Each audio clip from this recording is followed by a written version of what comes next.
Amaterasu.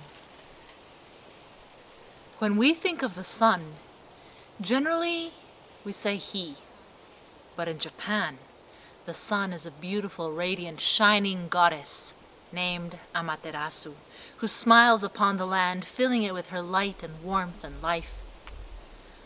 Although, there is a story that not that many people know anymore. You see, a long time ago, the sun stopped shining, and the sun hid from the world. You see, Amaterasu was the goddess of light, the most powerful goddess of all. But one day, something terrible happened, something dark, horrific, something that broke Amaterasu's heart. And even though she was the sun, and she was the most powerful, she had been absolutely powerless to prevent it. And when Amaterasu saw this, when she saw that even she, with her great might and light, was unable to destroy the shadows in the world, what was the point? What was the point of her? She was no good. And if such evil existed in the world, she wanted no part of it. She never wanted to see such terrible, terrible things again. And so she left the heavens and she went deep into the darkest, deepest cave of the earth and shut herself in with a powerful rock that only she could move. And hiding there, surrounded by the cave walls, surrounded by her own blinding light, she wept and wished she could not see it all. Meanwhile, outside in the world, it was completely dark. Plants could not grow. Animals were constantly bumping into each other, and people were afraid. And they cried out to the gods to help them, but the gods had no idea where Amaterasu was. Amaterasu, they cried out. Amaterasu, where are you? They searched for her high and low. And finally, somehow they were able to realize that she was hiding inside this cave. But they could not move the rock. All the gods gathered outside. Please, Amaterasu, come out. We need you. We need you. Amaterasu could hear them, of course. But she knew they had to be lying. They didn't need her. Nobody needed her. She couldn't do anything against the darkness. She was the light. She was the sun. She was the most powerful. And for what?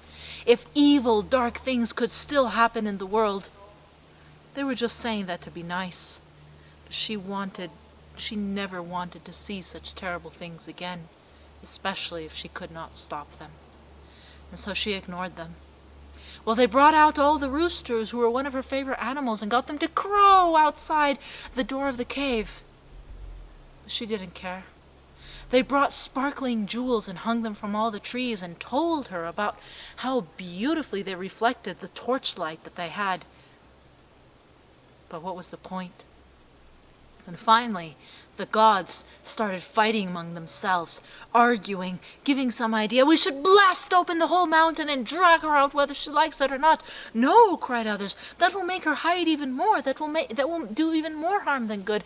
And in the midst of all this arguing and fighting, Uzume, the fat little goddess of laughter, well, she had an idea. And she kept saying, listen to me.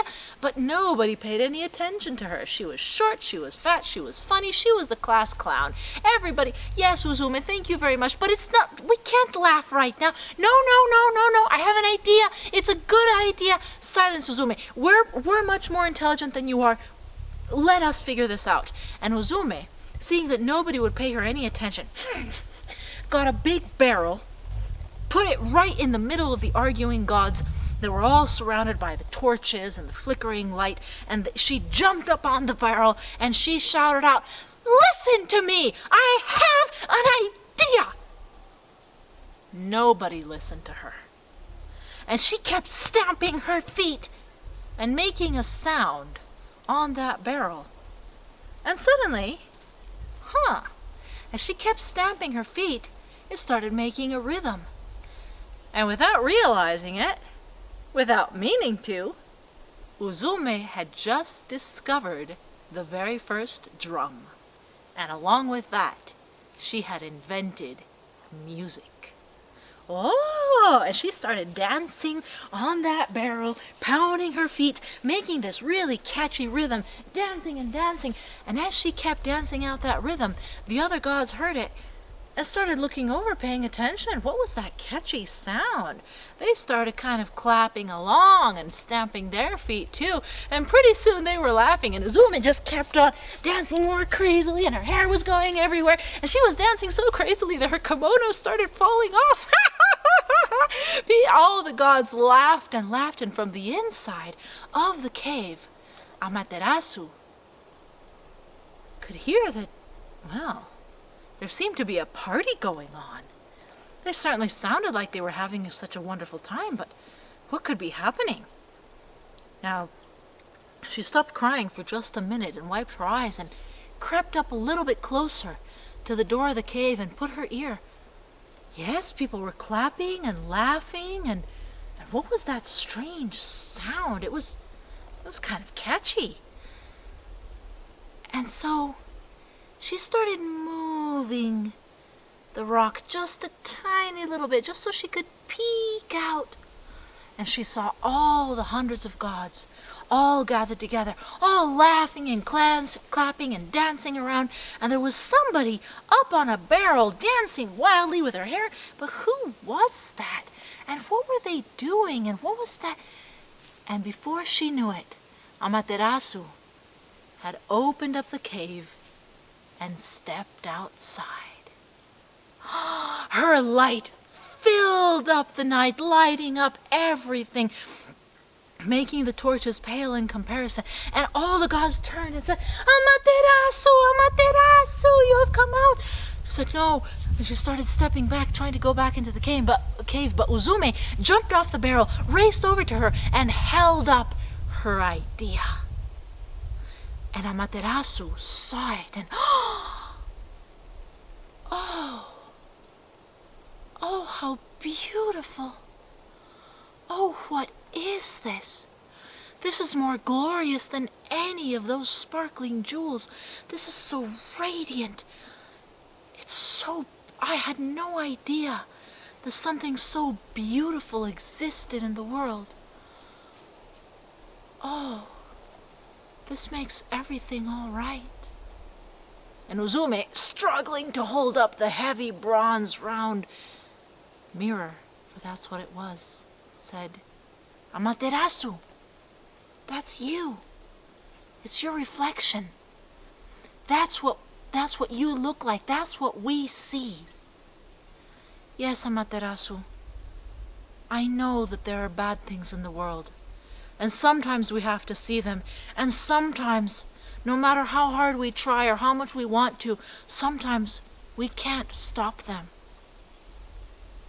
But, Amaterasu, even despite that, there's still laughter in the world. There's dance. And there's music now. I just invented it. And Amaterasu, as long as you're out here with us, there's this too. Because that's all we can do. Let our light shine. Now, meanwhile, all the other gods had gone quickly to fill up the cave and put the rock in front of it and seal it with magic so that Amaterasu couldn't go back inside. But they needn't have. She didn't want to anymore. She'd seen herself in the mirror. She'd seen her own glory. And so, Amaterasu, hugging Uzume close, went all the way back up into the sky, where to this day she smiles down at us as if it were a reminder to let our light shine.